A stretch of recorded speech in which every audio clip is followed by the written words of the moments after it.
誰だわ。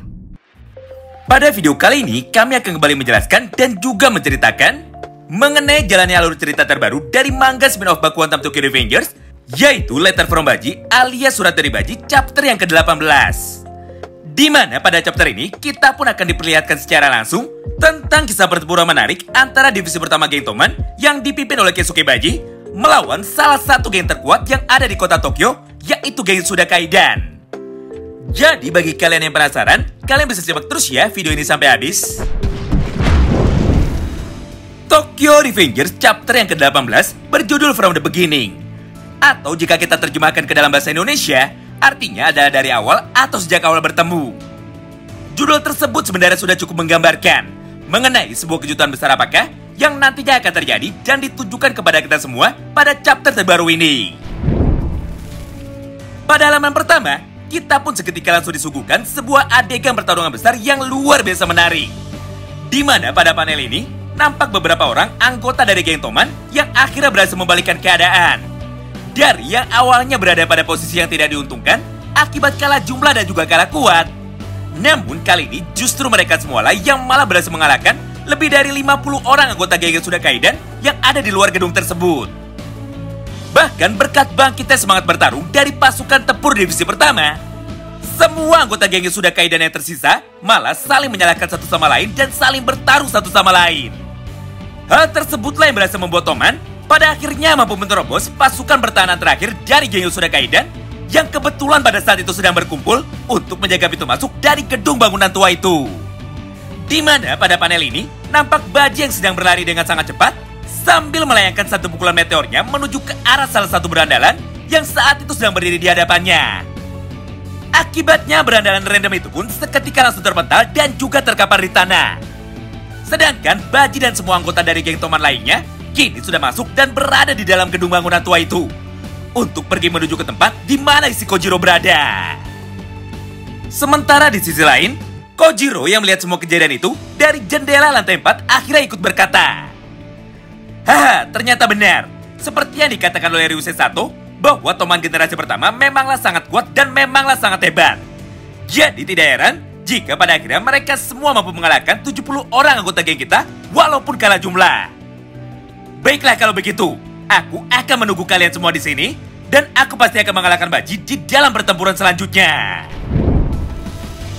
Setelah beberapa saat berlalu, Shin pun kini kembali berpindah menuju ke arah Keisuke Baji dan juga geng Toman generasi pertama. Di mana tepat di tengah ketegangan ini, akhirnya satu persatu dari para anggota Toman lainnya pun seketika langsung sadar bahwa di antara semua anggota Toman, Bajilah satu-satunya orang yang terlihat paling kelelahan. Karena dialah yang mengorbankan tubuhnya ketika bertaruh seorang diri melawan belasan bahkan puluhan anggota geng Suda Kaidan demi melindungi dan juga membantu semua teman-temannya. Melihat hal itu di depan matanya, salah satu anggota dari divisi pertama Toman pun akhirnya mulai bertanya kepada Baji mengenai bagaimana kondisi dari Baji saat ini dan apakah Baji masih sanggup untuk melanjutkan semua pertarungan tersebut. Namun belum sempat Baji menjawab pertanyaan itu, tiba-tiba saja mereka pun kini sudah sampai di ruangan markas utama dari geng Suda Kaidan. Di mana pada panel tersebut muncullah 25 orang anggota yang tersisa ditambah 5 orang anggota eksekutif dari geng Suda Kaidan termasuk si Kojiro dan juga Ryusei Sato. Nah, menariknya, tepat pada satu momen yang sama itu, salah satu kapten dari geng lawan pun seketika langsung berkata, "Haha, kami sama sekali tidak menyangka jika kalian semua mampu mengalahkan 70 orang anggota dari geng kami yang ada di luar gedung. Tapi meskipun begitu, sayangnya semua perjuangan dari kalian harus berakhir sampai di sini. Mengingat kekuatan tempur dari kami sangatlah jauh berbeda dengan para anggota biasa. Jadi bersiaplah, karena Toman akan kami hancurkan dan kalian yang akan menjadi korban pertamanya." Dan dengan ini maka pertarungan antara divisi pertama geng Toman yang sudah sangat kelelahan melawan para anggota inti dari geng Suda Kaidan yang masih terlihat sangat bugar akhirnya seketika langsung dimulai. Di mana pada panel berikutnya, satu persatu dari mereka pun mulai dikepung oleh 2-3 orang pasukan dari geng lawan yang terus-menerus mampu berdiri dan juga bangkit lagi walaupun sudah dijatuhkan berkali-kali menggunakan tinju mereka. Tidak hanya itu, bahkan pada satu momen yang sama ini, Ryusei pun akhirnya mulai berjalan mendekat ke arah gorila sambil berkata seperti ini, "Aku sudah melihat kemampuan kalian semua. Dan aku juga sudah pernah merasakan berada di antara kalian. Jadi, aku pun sama sekali tidak merasa terkejut jika pada akhirnya kalian semua mampu mengalahkan ke-70 orang anggota dari geng Yasuda Kaidan yang ada di luar gedung lalu bisa sampai di lokasi ini. Apalagi aku sendiri adalah mantan wakil kapten dari divisi pertama geng Toman. Itulah yang membuatku saat ini menganggap bahwa Toman divisi pertama adalah tim terkuat dan juga tim terbaik yang pernah aku singgahi. Mendengar ucapan dari Ryusei itu, semua anggota dari geng Toman pun seketika menjadi terkejut. Bahkan mereka pun saat ini menganggap bahwa jauh di dalam lubuk hatinya, Ryusei Sato masihlah teman mereka dan Ryusei Sato hanya berpura-pura menjadi orang jahat supaya terlihat keren. Oleh karena itu, pada momen tersebut Gori pun dengan cepat seketika langsung berkata, "Sato, kau bisa kembali ke dalam geng Toman kapanpun kau mau dan tidak akan ada satu orang pun yang akan marah kepadamu. Karena bagi kami kau adalah keluarga. Jadi hentikanlah semua akting jahatmu itu dan cepat bantu kami untuk menyelesaikan semua masalah ini." Tapi sayangnya Gori pun kini harus kecewa. Karena ternyata hal yang sebaliknya justru malah terjadi di hadapan mereka semua. Di mana pada panel berikutnya, Ryusei pun dengan cepat langsung melayangkan satu buah tendangan meteornya tepat menuju ke arah kepala Gori sambil berkata dengan lantang, "Haha, tidak kusangka kalian semua sangatlah bodoh sekali. Apa kalian tidak sadar? Bagaimana mungkin geng Killer Bee tahu bahwa Baji tidak akan pernah bisa bertarung ketika berada di dalam sekolah? Dan bagaimana mungkin Yot sudah bisa menculik dan mengajar para anggota dari divisi pertama geng Toman jika bukan aku yang memberitahu mereka?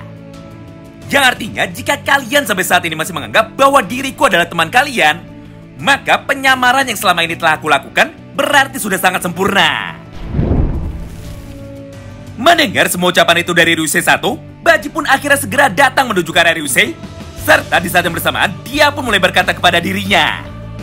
Namun baru saja satu kalimat keluar dari mulut Baji, tiba-tiba saja muncullah dua orang anggota geng Yasuda Kaidan dari arah belakangnya untuk menangkap dan juga menahan tubuh Baji. Tidak hanya sampai di situ, karena pada panel berikutnya, Kojiro pun dengan cepat langsung berjalan menuju ke arah Baji, serta tanpa pikir panjang, dia pun langsung mengayunkan tongkat besinya menuju ke arah kepala Baji, dengan niat untuk menghantam kepala Baji sekuat tenaga, supaya bisa mengalahkannya atau mungkin malah membunuhnya. Nah, akibat hantaman benda keras tersebut ke arah kepala, maka tubuh dari Baji pun seketika langsung terpental dan juga terkapar ke lantai. Hingga Baji pun menjadi pingsan dan tidak mampu bangkit kembali. Hal yang sama pun terjadi juga kepada para anggota Toman lainnya, di mana satu persatu dari mereka akhirnya berhasil dikalahkan dan juga dibuat tidak berdaya. Melihat semua hal itu di depan matanya, Kojiro pun seketika langsung tertawa dan berkata dengan keras, "Haha, akhirnya aku bisa menang melawan Keisuke Baji. Dan dengan ini maka geng Toman divisi pertama sudah berhasil aku hancurkan." Itulah semua potongan alur cerita singkat dari manga Baku Hantam Tokyo Revengers chapter yang ke-18. Terima kasih banyak yang sudah simak video ini sampai habis, dan selamat menunaikan ibadah puasa bagi yang menjalankan.